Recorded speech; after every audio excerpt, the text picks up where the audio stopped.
Assalamualaikum dan selamat sejahtera. Bertemu lagi kita dalam mata pelajaran Pendidikan Jasmani dan Pendidikan Kesihatan tahun 5, Unit 11 Penjagaan dan Keselamatan Diri, tajuk Perhubungan, Persahabatan yang Sihat, Standard Pelajaran 5.1.1, buku teks halaman 86.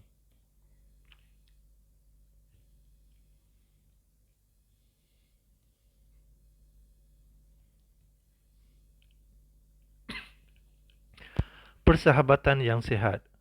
Persahabatan yang baik ialah mereka yang saling bertolak ansur, mengambil berat, menghormati, empati dan memberikan komitmen antara satu sama lain. Dalam persahabatan juga, kita perlu berfikiran terbuka dan bertutur dengan bahasa yang sopan. Ciri-ciri persahabatan yang sihat. Pertama, mesti ikhlas. Yang kedua, berbudi pekerti dan bersopan santun. Yang ketiga, menghormati.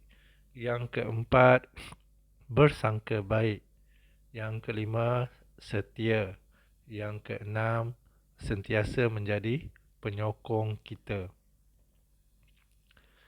Baiklah murid-murid, apakah yang dikatakan sebagai ikhlas? Sahabat ialah orang yang sentiasa ikhlas membantu rakannya dalam kesusahan. Maksudnya di sini murid-murid, sahabat yang ikhlas akan sentiasa menolong kita dan tidak mengharapkan apa-apa balasan. Yang kedua, berbudi pekerti dan bersopan. Sahabat ialah orang yang sentiasa berbudi pekerti dalam tingkah laku dan bersopan dalam percakapannya, terutamanya apabila berkomunikasi dengan kita. Sahabat harus mempunyai sifat budi bahasa sama ada dalam tutur kata ataupun perbuatan. Kan murid-murid, ada yang orang yang tutur katanya elok tapi kelakuannya sungguh kasar. Ada orang tutur katanya kasar tapi kelakuannya elok. Tapi sebaiknya murid-murid pilihlah sahabat yang mempunyai budi pekerti dan sopan, dua bentuk tadi, sama ada dalam bentuk pertuturan dan juga kelakuan. Seorang sahabat tidak akan sekali-kali mengejek, menghina dan bercakap kasar dengan sahabatnya. Yang ketiga, hormat. Sahabat ialah orang yang sentiasa menghormati hak dan barang kepunyaan rakan. Maksudnya di sini murid-murid,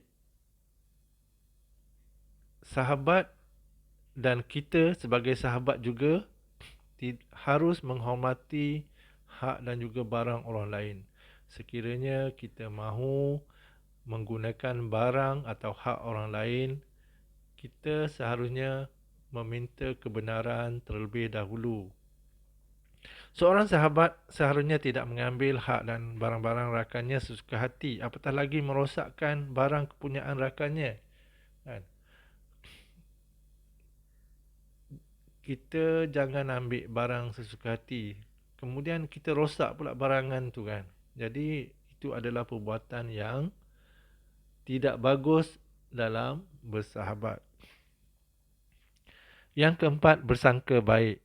Sahabat ialah orang yang sentiasa bersangka baik dengan rakannya. Seorang sahabat seharusnya tidak mempunyai perasaan sangsi.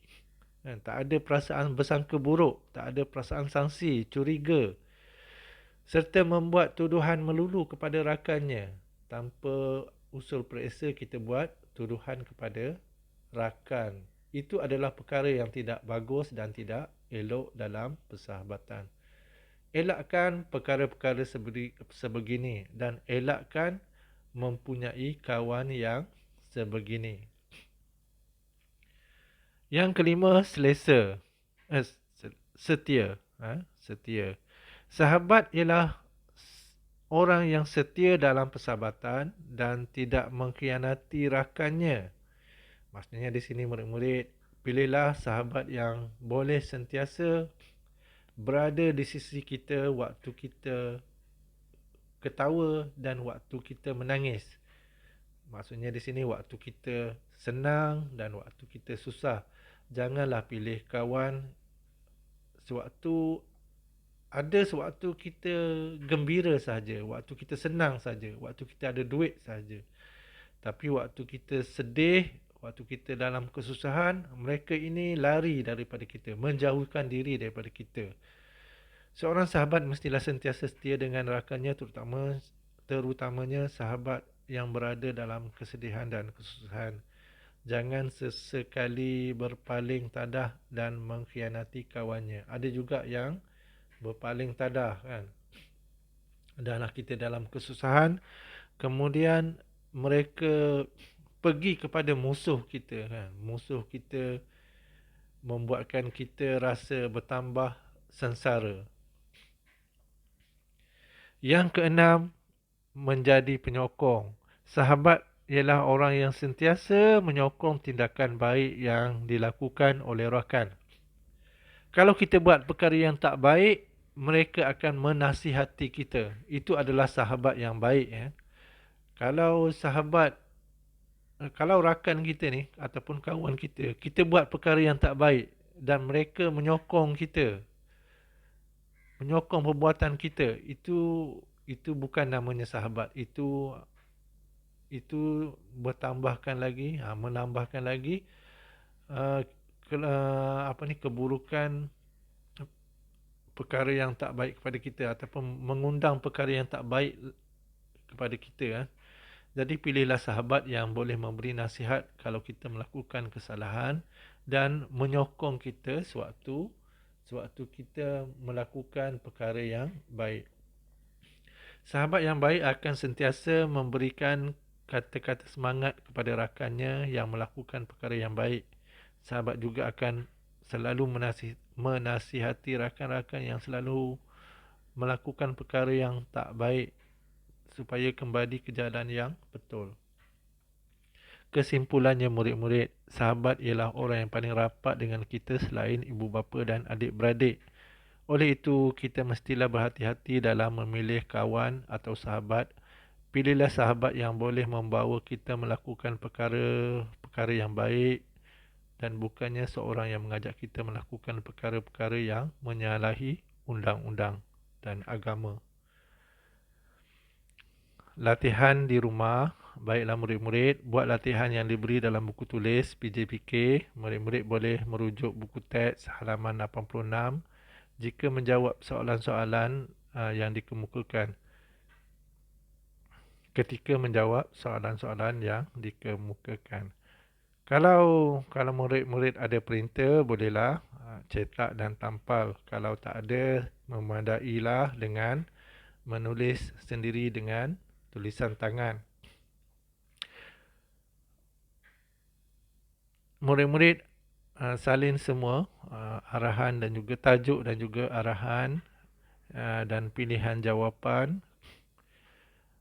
Kemudian jawab 6 soalan yang dikemukakan. Semua ini murid-murid boleh rujuk dalam buku teks halaman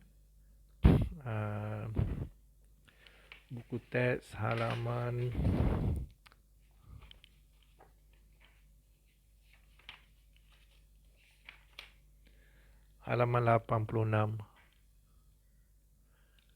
Baiklah murid-murid, itu sahaja pelajaran kita untuk kali ini.